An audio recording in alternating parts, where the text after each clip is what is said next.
Klopp will take its toll, just going off evidence of history. I've got 5th. Liverpool. Oh, I think Arne Slot's gonna fuck it, bro.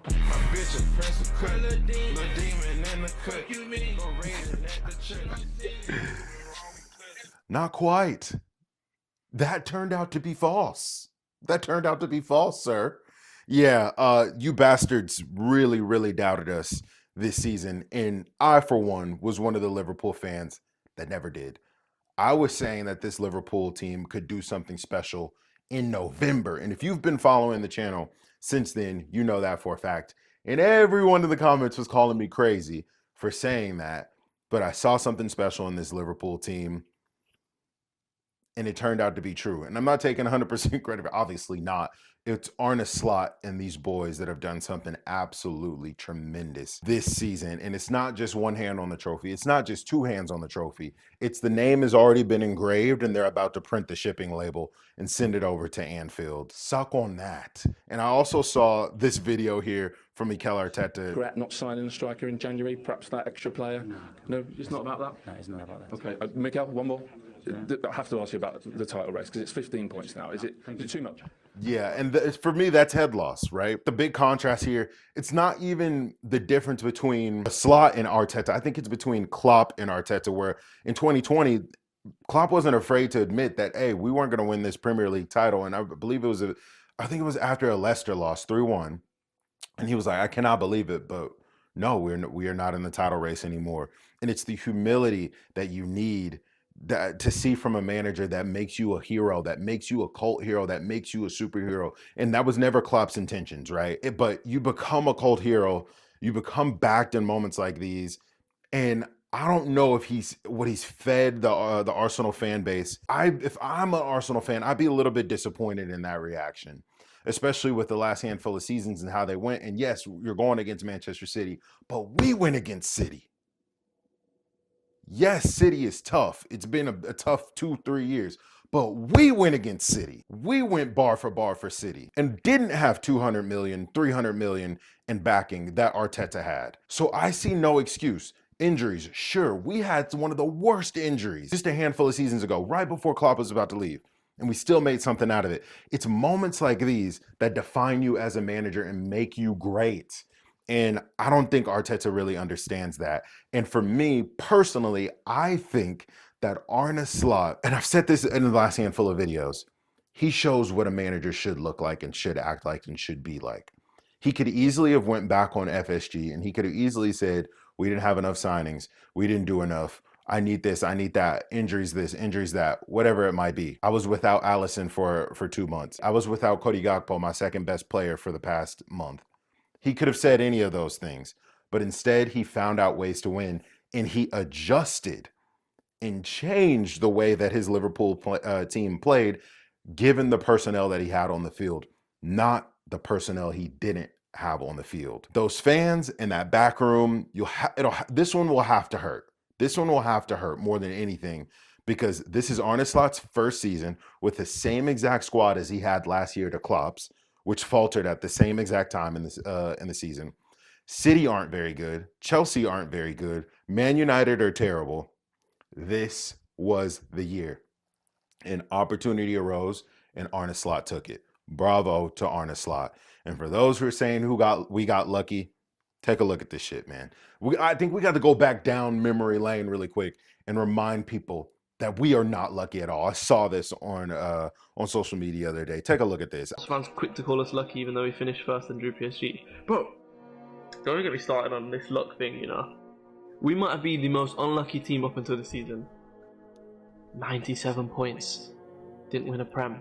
92 points. Lost the Prem on the last day for Villa being 2-0 up with Gerrard manager Coutinho scoring. The script was our way and it still didn't work. The same week after that Champions League final happens.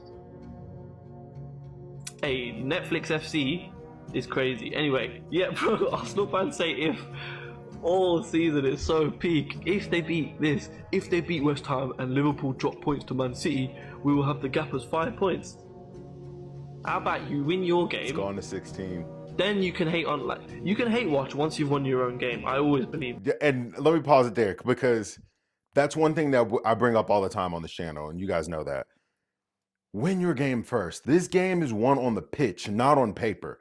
You still have to go out and get points. And I think these Arsenal fans forgot that you need to go out and get points. I always believe that. We did that for years with City. Once we got our game done, we'll hate watch City and hope they lose. These lot were doing it before. There's tweets I have further down here. Stop my calculations. Liverpool will be gassing out by March.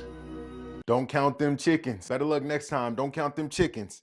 But it's not lucky, bro. This is trusting a plan and being reminded of who we are and the culture that we've had since the beginning of our football club has even existed, and remaining grounded into who we are and that culture as a fan base, and having the right man at the helm to make sure that we stay the course on that in Jurgen Klopp.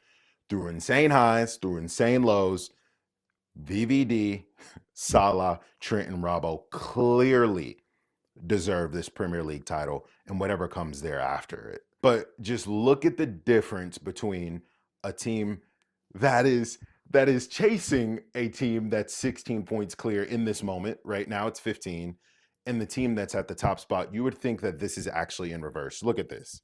This is the reaction of the goal scored. This is 1-1, and they're 15 points behind us, and he's over here shushing the crowd saying calma, calma, and Darwin is saying let's go get another one.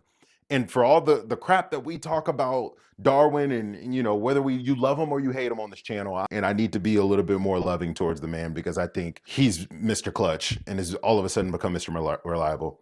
He had that mentality in that moment. That's one thing that you can't take away from Darwin, and he has a desire to win. Honestly, we could mathematically have the title wrapped up in the next few weeks, sooner than we initially thought.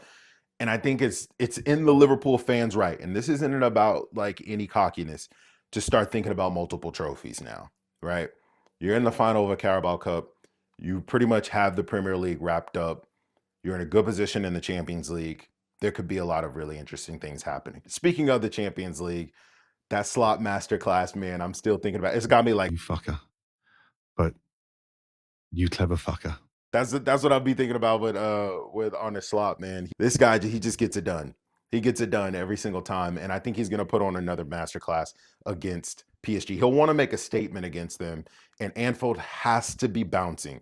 And I'm not done. PSG is probably one of the most threatening sides in Europe, but I would say Liverpool is one of the most reliable sides in Europe right now, right? The most reliable. That if you want to put your money on something, you're probably going to put your money on Liverpool.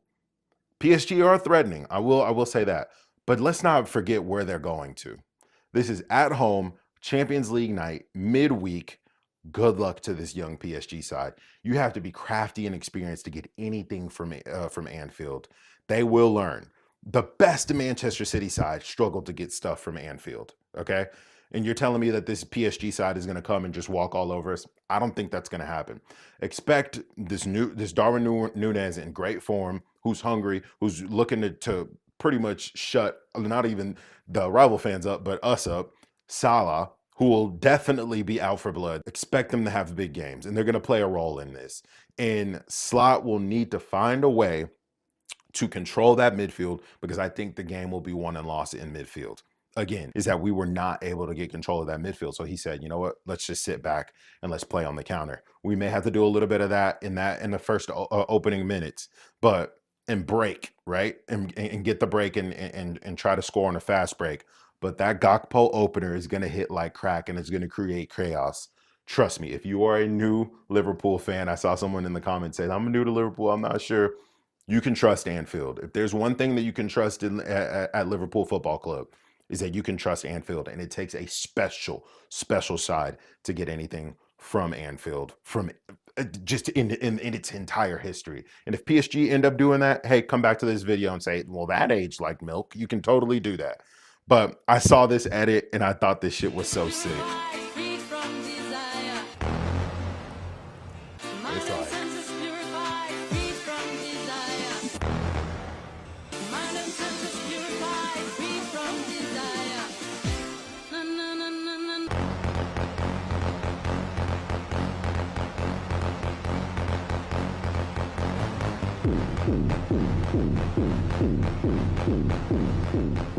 No, let me stop playing. But anyway, appreciate all you guys. Thanks for tuning into the channel. Bring on the Parisians, baby. It's go time. Appreciate it. We just got to 6,000 subs. Hey, shout out to everybody that subscribed in the last video. 6,000 subs. I never thought we'd make it to this point in the channel. Thank you guys so much for supporting this dream of mine. On to 7,000. Hopefully we can grow this super duper big. I appreciate all of you guys. Thank you, seriously. And oh, hello. See you on the next one.